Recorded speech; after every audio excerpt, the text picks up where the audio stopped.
यार कोई ऐसी चीज़ नहीं है जहाँ पे रिटर्न भी ज़्यादा मिले और सेफ भी हो। स्टॉक मार्केट जितना रिस्क नहीं लेना है उनको, और ना ही एफडी या सेविंग जितना 3% 4% 5% का रिटर्न चाहिए। रिटर्न उससे ज़्यादा चाहिए बट सेफ्टी के साथ चाहिए। तो गाइस, अगर आप डेट फंड्स के बारे में जानना चाहते हैं, आप उसके टाइप्स के बारे में जानना चाहते हैं, कौन से सेफ होते हैं, कहाँ आपको 9-10% जैसे रिटर्न्स मिल सकते हैं, मैं पर्सनली किन सर्कमस्टेंसेस में डेट फंड में अपने पैसों को पार्क करता हूँ, कैसे अपने पोर्टफोलियो को मैनेज करता हूँ through debentures, then I guess this video is for you and I hope you get something out of it. Let's start the video. या सीधा चालू करते हैं कि भाई डेट फंड में पैसा क्यों लगाना चाहिए। अगर आप इनमें से कोई से भी कैटेगरी को बिलोंग करते हैं देन यस, आपको ज़रूर अपना पैसा डेट फंड में लगाना चाहिए। पहला, सेविंग्स। क्या आप सेविंग करना चाहते हैं? क्या आप सेविंग्स करने के लिए एक मार्केट से गुल्लक खरीद के लाते हैं? तो मैं आपको बता दूं कि एक्चुअली आप अपना पैसा धीरे धीरे हर एक साल जैसे जैसे टाइम बीत रहा है आप अपने पैसे को कम कर रहे हैं। आप स्मार्ट है, आप इसका रीज़न जानते हैं, बिकॉज ऑफ इन्फ्लेशन। इंडिया में एवरेज 6% का इन्फ्लेशन होता है दोस्तों। Now when you put this money into debt fund, आप अपने पैसों को गुल्लक में सेव कर रहे हैं। उसके बदले अगर आप डेट फंड में पैसे सेव करें,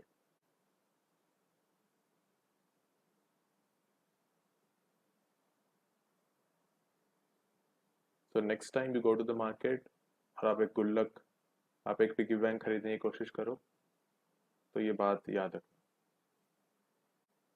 सेकेंड कैटेगरी, या second reason, if you are if you are a person who wants to manage your money successfully, you need to diversify your portfolio. थोड़ा इक्विटी में, थोड़ा गोल्ड में, थोड़ा डेट में, थोड़ा कैश, राइट।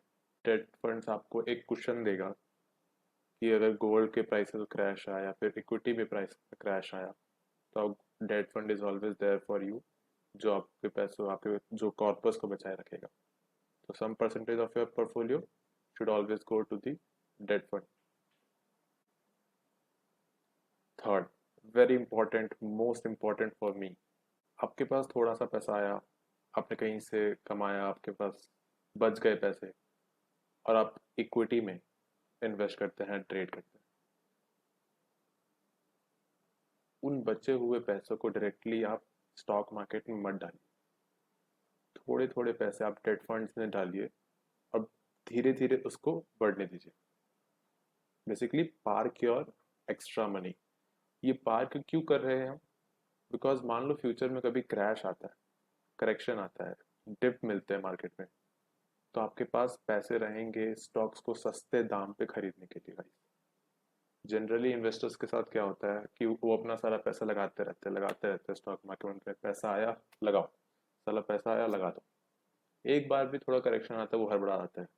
लेकिन अगर आपके पास कैश होगा, cash in the sense debt में पड़ा है, आपके पास कैश, आपके पास पार्क्ड मनी है, आप कभी घबराओगे नहीं करेक्शन से। Because you know, I can average down, I can, I will have the opportunity two by those assets eight much lower prices, क्योंकि मेरे पास पार्क्ड मनी है। So most important thing for me is I am being ready for the market crash. और जब ये video record हो रहा है तब Nifty is at all time high, और मैंने अपने डेट फंड्स में थोड़ा थोड़ा पैसा डालना शुरू कर दिया है। नाउ, अगर आपका एक म्यूचुअल फंड गोल था, या फिर आपने इक्विटी में पैसे लगाए हुए और आपको वो पैसे की ज़रूरत अभी आने वाले 3 सालों में है, 2 सालों में है, 1 सालों में है, तो आपको वो पैसे उस वॉलेटाइल एसेट से निकाल के अपने डेट में रखना चाहिए। Because market is hello volatile, और इस दुनिया में कोई बंदा नहीं है जो मार्केट को प्रेडिक्ट कर सकता है कि कल क्या होगा। ठीक है, तो अगर आपके पास, आपको वो पैसे चाहिए अभी आने वाले सालों में, कुछ भी रीज़न हो सकता है, मैरिज, कार, हाउस, रिटायरमेंट, तो उस पैसों को आप सेव कीजिए, बचा के रखें। It's a perfect way to park my money, चाहे इमरजेंसी के लिए, चाहे अपकमिंग स्टॉक मार्केट करेक्शन के लिए, चाहे सेविंग्स के लिए, चाहे कुछ कुछ मेरा गोल है आने वाला 1 2 3 साल में, मुझे उसके लिए सेव करना हो, मैं उसको ज़्यादा रिस्की एसेट में नहीं डालना चाहता, इन सब चीज़ के लिए debt funds are haven for you. अब थोड़ा थियरी की बात कर लेते हैं और ये देख लेते हैं कि भाई डेट फंड सिलेक्ट कैसे करें। मुझे भाई सेफ रखना है। अगर मैं स्टॉक मार्केट से पैसे निकाल के डेट फंड में ला रहा हूँ, तो मैं ये नहीं करूँगा कि यार डेट फंड में थोड़ा रिस्की वाले डेट फंड्स में चल जाते हैं, ऐसे डेट फंड में चल जाते हैं जो यू नो रिस्की कंपनीज को पैसे देती है। तो जब रिस्क लेना है तो यार स्टॉक मार्केट में जाओ ना, यहाँ पे थोड़ा रिस्क नहीं चाहिए भाई, अपने को रिस्क नहीं मांगता अपन को। ठीक है, तो अपन देखते हैं कि भाई in which types of debt fund should be invest. Okay okay, तो पहली बात, डेट फंड करती क्या है? बहुत सिंपल सी चीज़ है। आपका पैसा, मेरा पैसा, सबका पैसा को पूल करती है। ठीक है, और इस पैसे को किसी बड़ी कंपनीज, कॉरपोरेट्स को, गवर्नमेंट को, पीएसयूज को, बैंक को पैसे उधार में देती है। इन्वेस्ट नहीं करती है उन कंपनीज में, पैसे उधार में देती है। आप न्यूज़ में पढ़ते होंगे आ, कि कुछ भी भारतीय Airtel raises this much money through debentures. इसका मतलब ये होता है कि भाई इतने पैसे उन्होंने कर्जा लिया है कुछ परसेंट रेट ऑफ इंटरेस्ट पे। अगर आपको उस पर भरोसा है जहाँ पे ये पैसे उधार दिया जा रहा है, then it becomes a safe investment. ठीक है, तो मैं कौन से डेट फंड्स में जनरली इन्वेस्ट करता हूँ, कहाँ पार्क करता हूँ अपने पैसे? Okay, so the first one is corporate bonds. Corporate bonds मतलब ऐसे म्यूचुअल फंड्स जो बड़े बड़े कॉर्पोरेट जैसे रिलायंस, टीसीएस, इन्फोसिस वगैरह को पैसे देती है। तो अगर आपको ये भरोसा है कि भाई आने वाले कुछ महीनों में, सालों में, बिकॉज ये जो कॉन्ट्रैक्ट होते हैं डेट्स के वो बहुत छोटे होते हैं, वो डिपेंड करता है अलग अलग डेट फंड के हिसाब से, but it ranges from 1 day to 3 years। तो अगर आपको ये भरोसा है कि भाई इतनी बड़ी बड़ी कंपनीज कुछ महीनों में अभी डूबने नहीं वाली है, वहां तक आपका इन्वेस्टमेंट सेफ है, राइट? और कितना रेट ऑफ इंटरेस्ट मिल जाता है?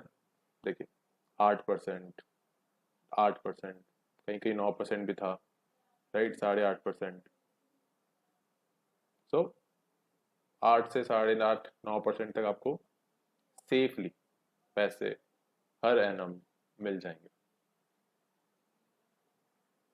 ठीक है, एफडीज में कितने मिलते, पहले सेविंग अकाउंट में कितने मिलते हैं पहले ये देखते हैं, दिखाई देता हूँ। ये देखो, revise rate of interest 2.7%,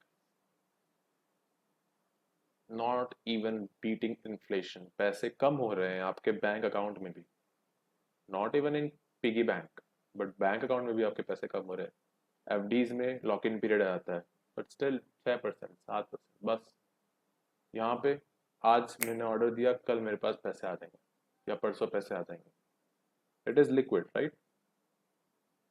date fund का ये बहुत प्लस पॉइंट है।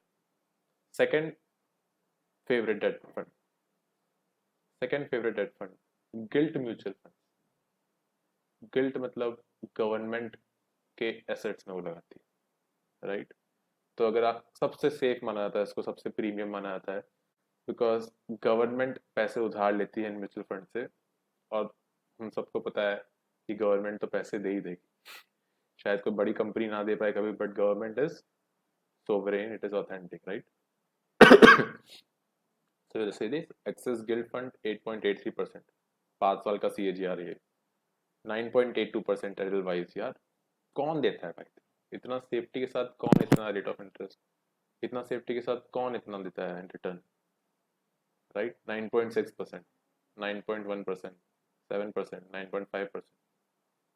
awesome guys, it's awesome, use this thing, use this thing. Next favorite is medium term funds, again same type of returns।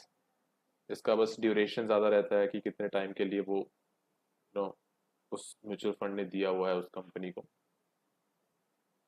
And second is banking and PSU fund, वो सिर्फ bank और PSU like SBI, bank of Baroda, PNB, इन सबको पैसे देती है। Again it's safe investment. ठीक है, इस एप्लीकेशन को खोल के ET मनी को आप चेक कर सकते हैं कि कौन से डेट फंड में इन्वेस्ट करना चाहिए, कौन किधर इन्वेस्टेड है, राइट। फॉर एग्जांपल मैं आपको बताता हूँ, लाइक मैंने इस पर क्लिक किया कॉर्पोरेट फंड में, आईसीआईसी कॉर्पोरेट फंड। तो आप नीचे जाके देख सकते हैं कि भाई ये जो म्यूचुअल फंड है उसने कहाँ कहाँ मेरे पैसे दिए हुए हैं। ठीक है, तो ये देखिए पोर्टफोलियो एलोकेशन में गवर्नमेंट ऑफ इंडिया को दिया हुआ है 7%। Government of India, very sovereign. HDFC इतनी बड़ी कंपनी उनको दी हुई है। HDB financial services, pipeline infrastructure of India, again government. Gujarat state, so you see Rajasthan state, LIC housing finance, Uttar Pradesh state, SBI, Reliance, Tamil Nadu state. So these type of mutual funds are safe. I'm not saying all debt funds are safe, but when you go to the gilt funds especially, they are safe, guys. You can go there and invest your money, park your money there. Maybe you don't want to come to the equity market.